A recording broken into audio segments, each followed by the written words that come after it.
some reflections from your side, because we will have the chance in a bit to interact again. So we in the climate and disaster resilience community, we are not the only one to urge for the systematic integration of the topic in our projects and programs. We can also name conflict sensitivity when we work in fragile contexts and also beyond. We can also mention mainstreaming gender as very important transversal topics. My argument is that it's all linked. Why is that? So our technically sound intervention, let's say with a focus on disaster risk reduction and climate change adaptation, it may fail to include the specific needs of women, children, and also other groups with particular needs and vulnerabilities, and thus, in the event of a shock or a stress, fail to cater to them. Through our interventions, we may fuel conflicts unintentionally because we were not aware, or we took a blind eye to the contextual factors or hidden agendas of parties involved in or benefiting from the intervention. We may have the risk reduction and adaptation potential in mind, but also need to think, who are we endowing with the resources? Who are we providing access to services to? Just yesterday, one of my colleagues, Owen, who will also join us this afternoon, he's an advisor on conflict transformation. He shared some thoughts on the principle of do no harm. And interestingly enough, this came also now up in our latest harvesting. Do no harm sounds self-explanatory, but it turns out to be challenging more often than we think. Because despite our good intentions, we may fall short to analyze. And when I say we, I now refer often also to the DRR and also climate change adaptation community. We may fail to understand the complexities beyond climate hazards, climate stressors. And with our sectoral focus, we tend to overlook unintended side effects of our technically sound, but potentially culturally and socially challenging or even detrimental interventions. And this is not what we want. So transversal approaches look at these sensitivities and in my view have the potential to tip the scales for the better. And the topics that we are now referring, they are also closely linked. 60% of disaster-related deaths occur in the 30 most fragile states, according to a study by the Overseas Development Institute. And of course, we can why that is, if these areas are particularly hazard prone, or is it because of the population's vulnerability and the structural causes?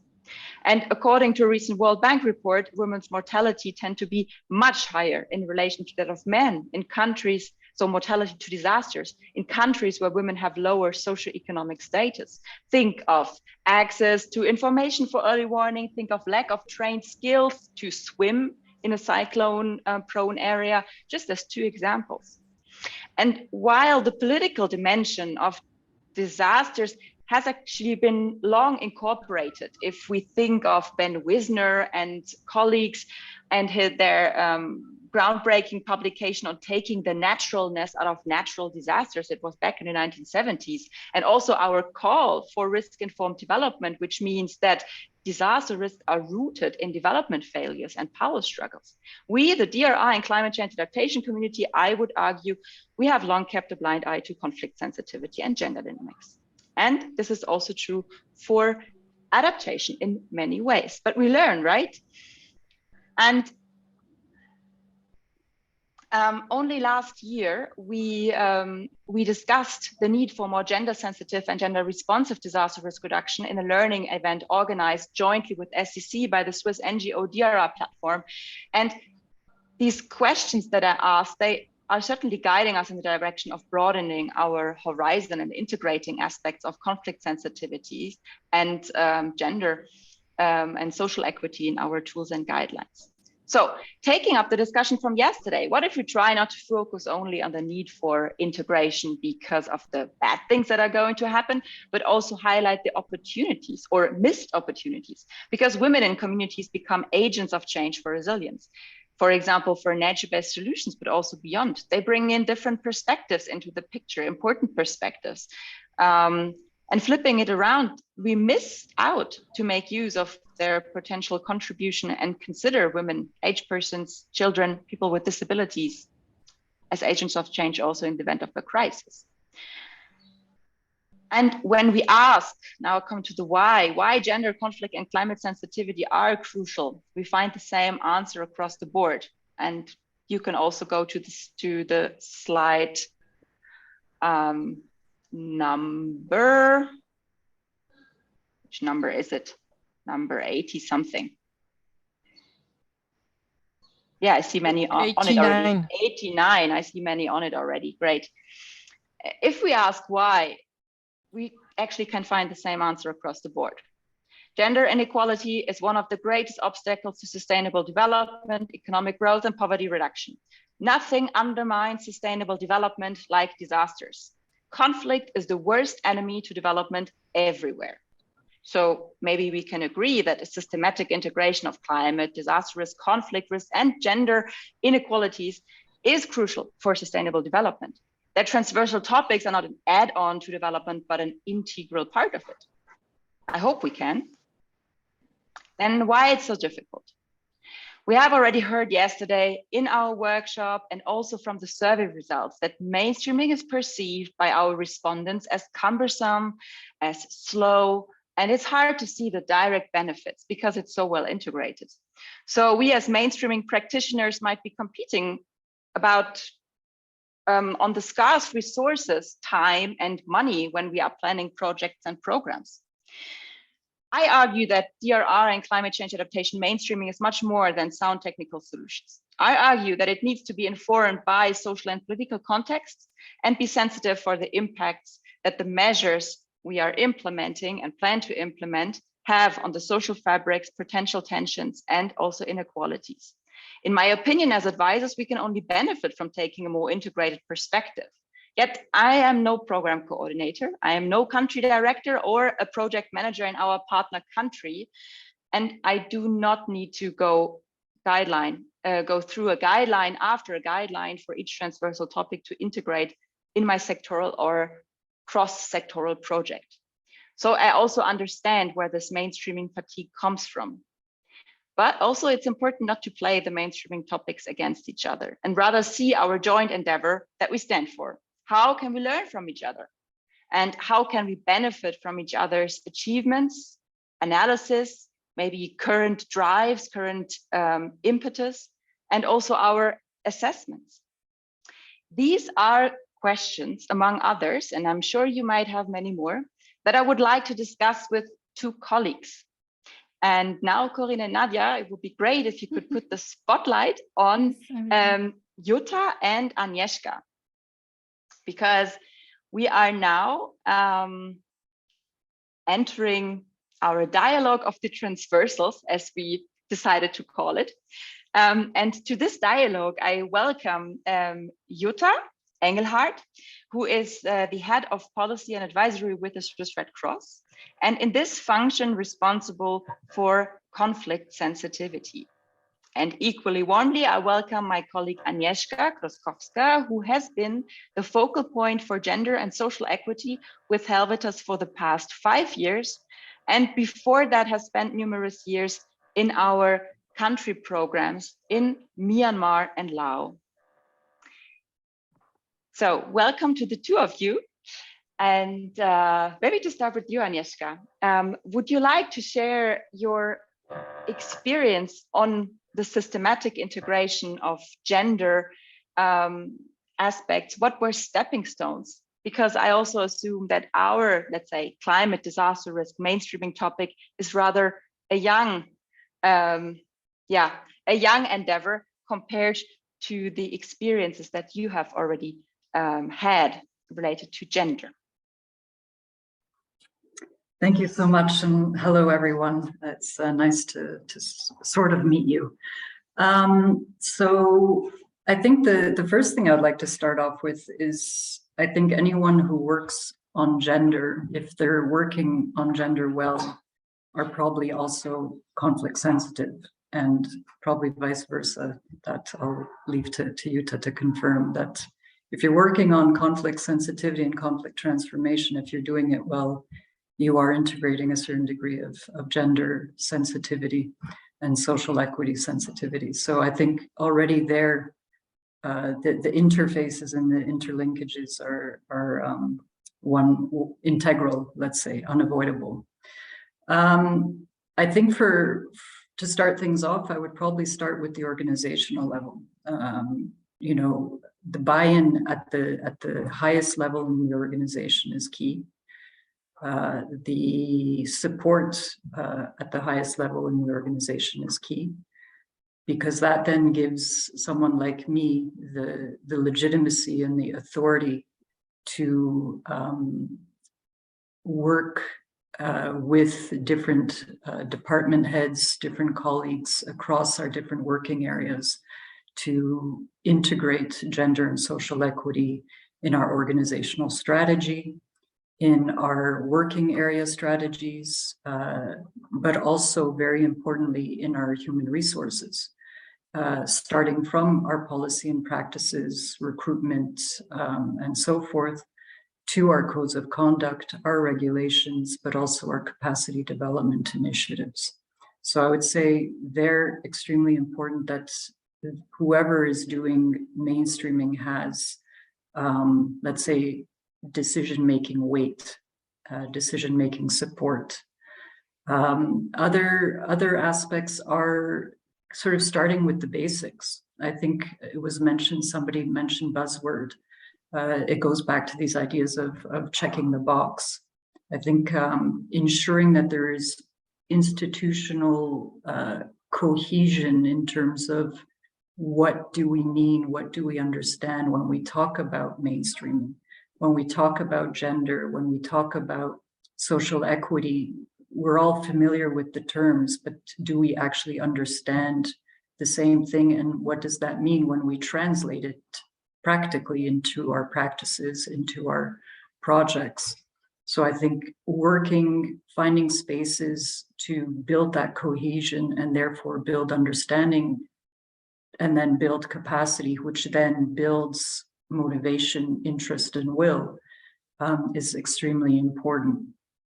So that involves using spaces that are available. And I think that's the other aspect that I would say is that I've always tried to leverage what exists, to value what's already being done, so that people don't feel something is being imposed or added, but rather I think it's easier when people actually realize and understand they're already doing the work. It's just a matter of how they do it, to recognize it and value it and build on it. So using existing spaces, existing meeting spaces, existing structures and processes that exist at department level, at team level, whatever the case may be. Positive reinforcement works, I think, best. So really building on the successes that people have had, and also mentioned in this last session that you had, flexibility. I think, when you work on gender, you come with a bit of a typecast. You come with a bit of a bias working against you, where I think very often people say, oh no, here comes the gender person. And so for me, it's really about having a sense of humor about it, about being very flexible and adaptable, and not necessarily being sort of a diehard, if you do this, it's wrong, you have to do it this way or no way. So I think really trying to be adaptive to the context, to the culture, extremely important.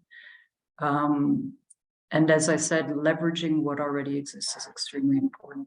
So, through a very incremental and long and very often invisible process of sort of different actions being taken that seem on their own insignificant, it's about building over time a framework that makes it much easier for me, along with others, to promote GSC in not just a checking the box kind of way, but a meaningful way. And so that has involved having GSE focal persons. It involves engaging with our management board, our board of directors. It does involve having tools and templates that make other people's lives easier to implement, to know where they can find resources, very practical ones, beyond just relying on me. Multilingualism, extremely important. Tendencies are in sometimes organizations that you know, depending on what languages the person speaks, those are the tools and the resources that get favored. So really investing quite a bit upfront to making sure that, at least in Helvetas, we have English, French, and Spanish resources, templates, integration into templates that are used commonly in projects, to make that more systematic, more easy to monitor, to assess, to support later on. Also, public communication materials, have them easily available, easily adaptable. So these are all different, you know, very simple, practical, pragmatic options. And then you have what is probably more the political options, where for me, it's extremely important to look at the legal framework of a country, of what we're working in, to leverage not only sectoral based policies, but beyond the sector, what exists in terms of gender related strategies, policies, rights, not just national, but also international conventions that have been signed. So for example, if you look at CEDAW, the Convention Against All Forms of Discrimination Against Women, there are recommendations specific to women in fragile contexts and disaster and climate change. So really leveraging opportunities beyond a strict sector to diversify partnerships, to diversify strategies, to diversify your entry points, but also to basically enhance your potential impact. So those are the aspects that I would look at to start the conversation, I guess. Thank you.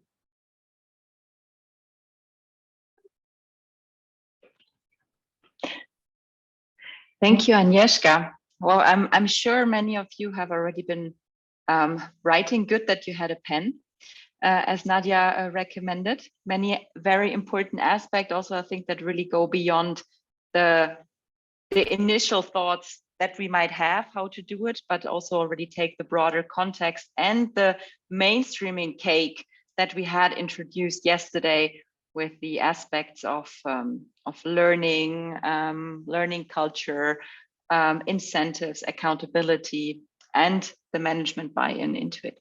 Thanks a lot.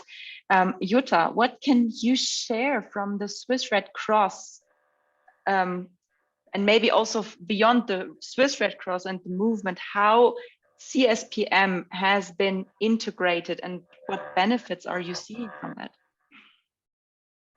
Thank you, yeah, and also thank you, Agnieszka. I think lots of things have been said already, and I first wanted to start with really thanking you also as organizers of this event, that there is this this possibility to broaden the circle that we discussed yesterday, and also for tomorrow's circle that you put in as the guiding principle, that institutional change, integrating these broader mainstreaming topics is absolutely crucial later on as well. So the continuum of discussing these three circles is a good way of starting with it. And I would actually like to, before I share some of what the Swiss Red Cross did on its way forward towards CSPM, and I'm not claiming that we're there yet, I would like to start with a tiny little more general reflection, and that is that I really do take the liberty of the following hypothesis. No one in their right mind would deliberately make the decision not to consider conflict, which seems so simple, but it is something that we as a community of people wanting to further development and progress, do think about conflict as being straightforward, something that counteracts our activity. And the game today has actually shown us that putting your beans in the basket without taking the broader transversal theme of conflict sensitivity into account will probably make your efforts pretty futile in the end if you don't invest into conflict sensitivities from right from the start.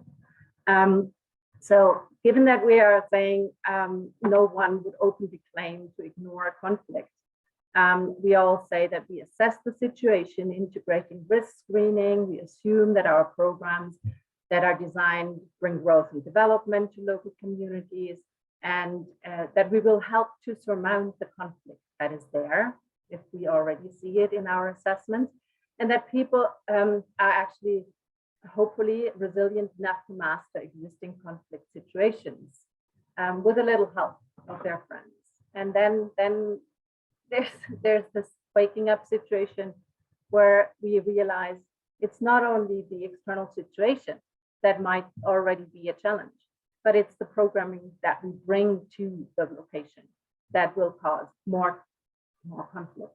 So that tricky situation is that we then need to know how we adequately deal with the existing, but also the anticipation of what we bring to the spot, and keep the discussion of these conflicts on the agenda while we're implementing and while we are actually striving for our objectives that we set with the local communities. We need to demonstrate that we are fit to deal with the challenging situations and that we're willing to address the root causes that are limiting our wish to further development on location. So I think all of this is pretty common knowledge, and still we then again struggle with keeping the focus on that very important environmental factor, namely keeping conflict or potential conflict in our own behavior on location when we implement. We claim that we address vulnerabilities, that we are sensitive, and that that we actually are conflict smart, if I may borrow vocabulary from climate change, so that we are not only conflict aware, but that we actually act in a conflict smart way. The core intention is that we keep people safe. We want to keep them safe from tensions, we want to keep them safe from conflicts, and we want to keep them safe from violence. But no matter where the tension and conflicts are hidden, sometimes it's that the cultural norms and the so-called traditions are blatantly in our face. Sometimes they are very hidden. We need to somehow get to them. So we need to create an atmosphere of trust to actually have them mentioned to us, make us understand what's actually going on. And so we do need a toolkit how we can do that on location. We at the Swiss Red Cross actually started busying ourselves with CSPM, I think, quite a while ago, but then very factual, where we started really revising our own documents and our own toolbox only in 2015. Why did we do that? And I inherited the whole package. It's not my doing. There's two people online today that had great input on this whole thing, and I think that they might also be a good respondent for the later discussion. What did we do? We actually made choices in the interior of the organization.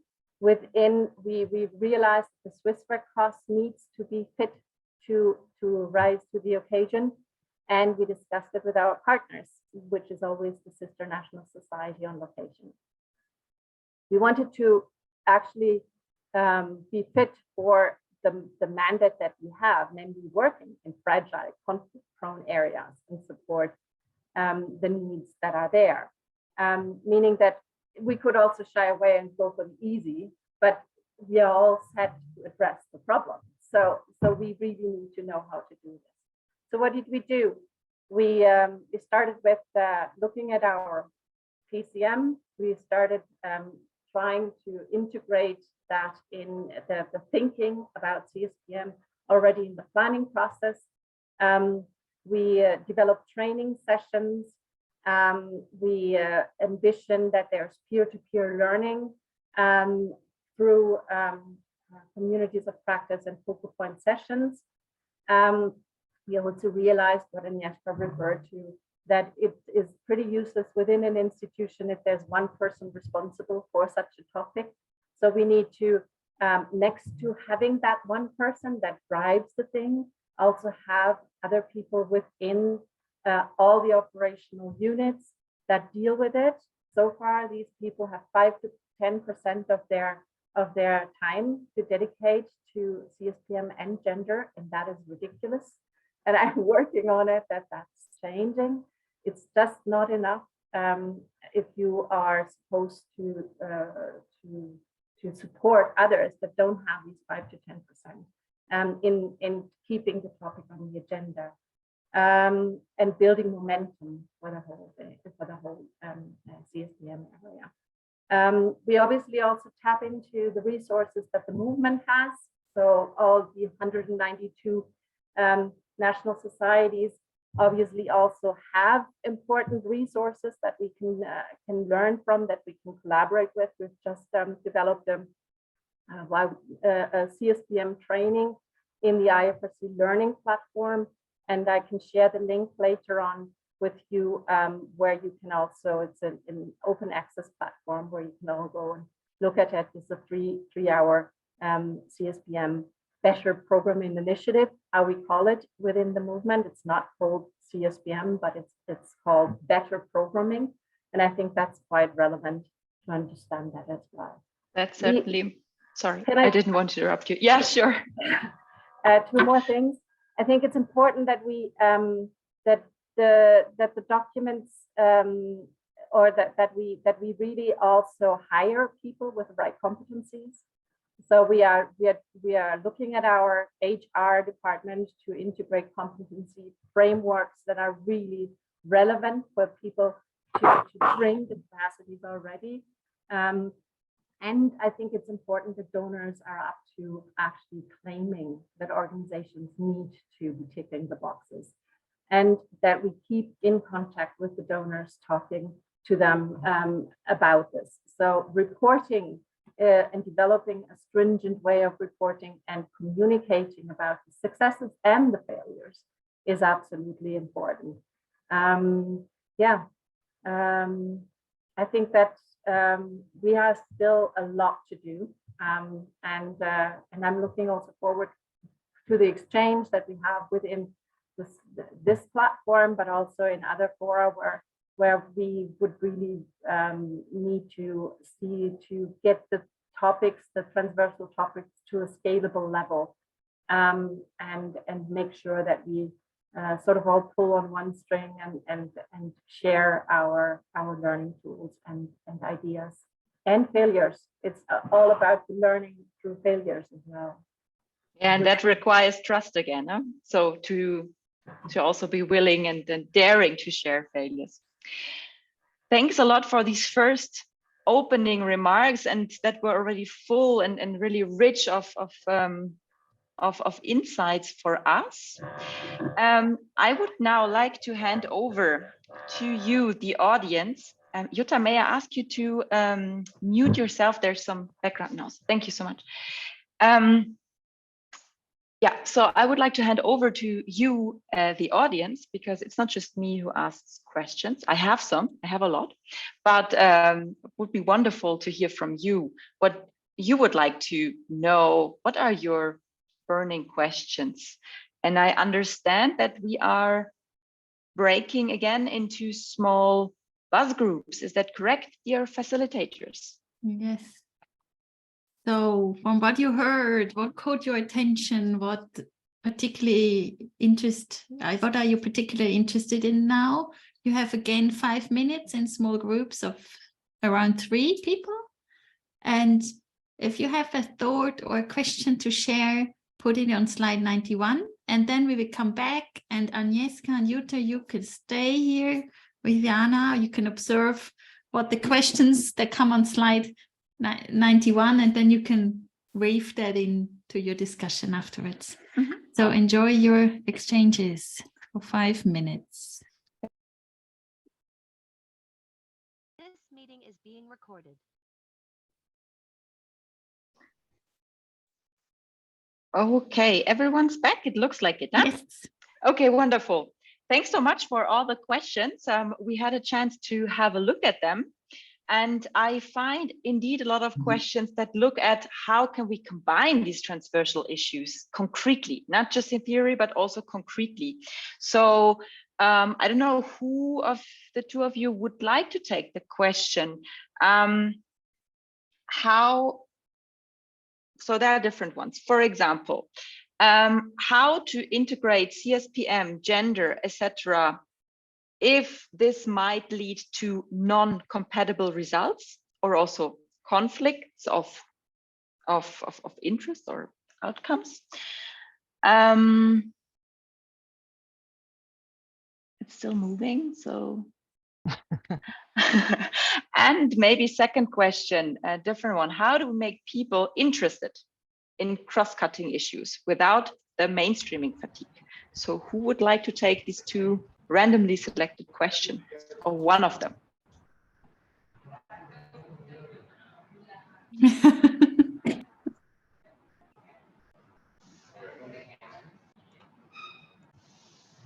Okay, maybe the make the people interesting question. I think that what Agnieszka said before, it's often both of the topics that we've talked about now are topics where we come with messages that disrupt the normal day-to-day business, and this disruption is sometimes very unpleasant.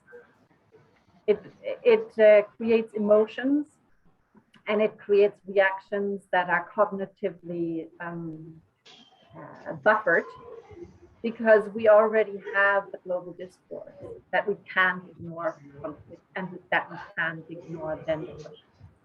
So political correctness sort of interferes with that. If we want to keep people interested and not just sort of rolling themselves in the emotional reaction of, oh, there she comes again, we first of all need to have a certain humor about the issue. Secondly, we need the clear possibility to, once we've raised the question, immediately also have some sort of steps where to go. That means that toolboxes and also directives where we should be, how we should tackle certain issues should follow. And that's all the way from, leaderships to communities. It doesn't matter who we talk and who we engage with. There needs to be more backing than just raising the question. So it is important to then really step into, okay, here's a tool, and here we can tackle it like this and this way. And maybe I can give a short example of the so-called conflict register that is used in Bangladesh with one of our projects, where we provide access to really ventilating conflict in the community, trying to create a space where people can place issues that might be very, very not really tangible yet, but they need to place it somewhere. And then there should be a possibility to start discussing these issues, look at the evolvement, and if there's need to interfere, when the program evolves and the conflict is rising, that we can then interfere and with an intervention that is conflict sensitive. We need to also monitor these things and make sure that we do the learning and also communicate back to the community about this. not only keep it to ourselves that we've taken things out of the community for our learning, but we need to also involve the communities where we work with our partners. So I think that's all I want to say about keeping people interested. It's that hands-on stuff that we need to deliver. That's our task in the end. I hand over to Anishka.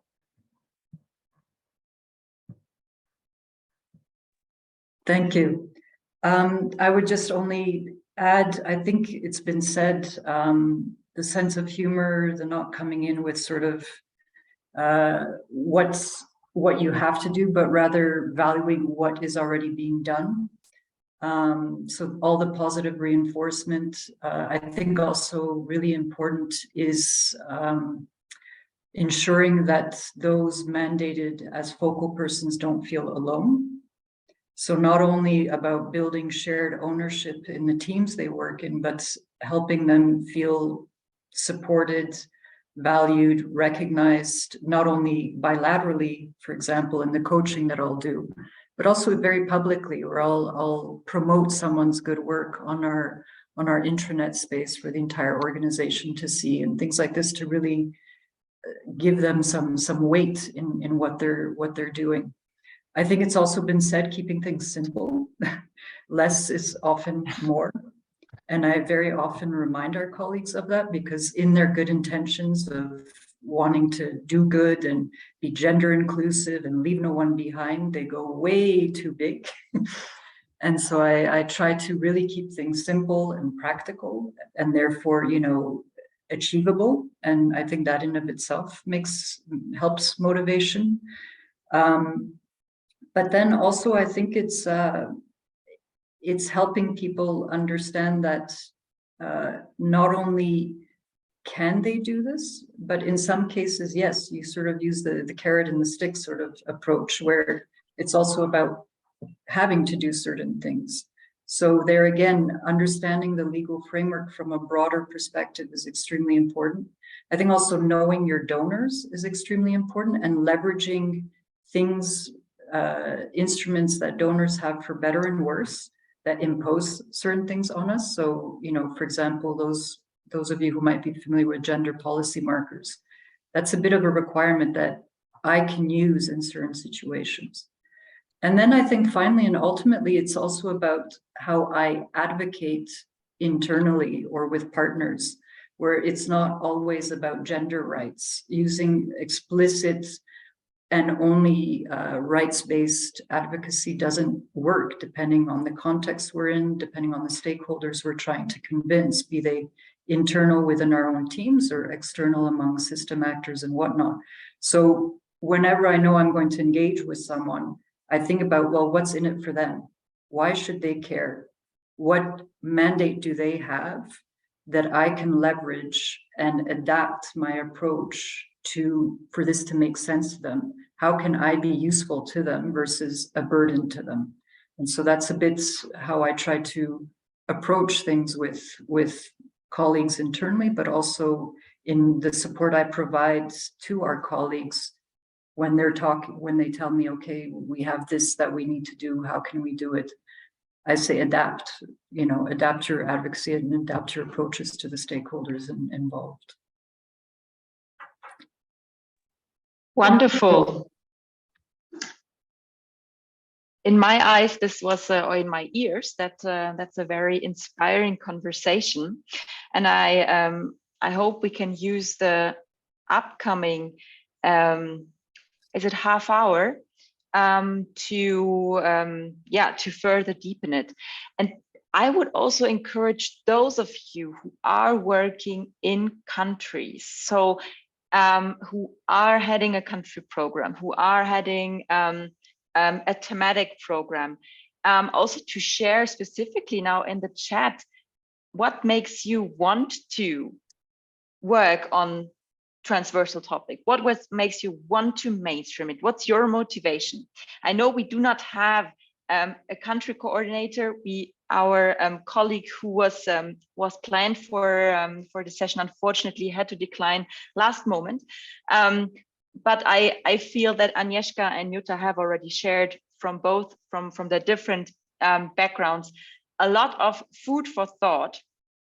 But again, especially to the people based in the countries implementing our programs, share with us what makes you motivated, what keeps you motivated. So either share it in the chat or use the upcoming Conversation Cafe.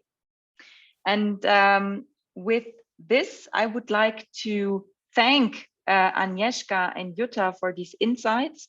Maybe you want to stick around for a little bit longer, and if there are questions to you in the chat or coming up from the Conversation Cafe, that will be wonderful. Anyways, thank you for this good half hour with you, and I'm also glad to continue the conversation.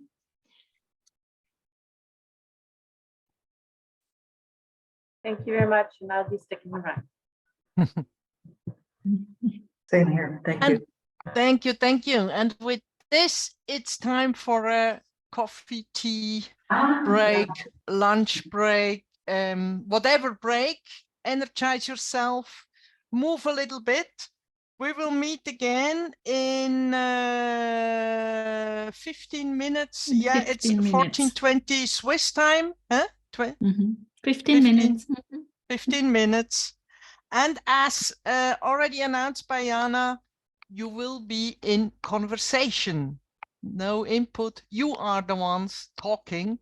So come back refreshed. See you in 15 minutes. Can I add something? Maybe you want sure. to take 1 or 2 minutes now to take some notes if you've not done so, because we will continue adding on to what you've just heard in the conversation of Jutta, Agnieszka, and Jana. So if you might want to put some notes down so you remember after the break what you want to take up in the conversation. And you can do this with paper and pen while preparing a tea or a coffee. So Exactly. get away from the screen. See you. I'll see you back in 15 minutes.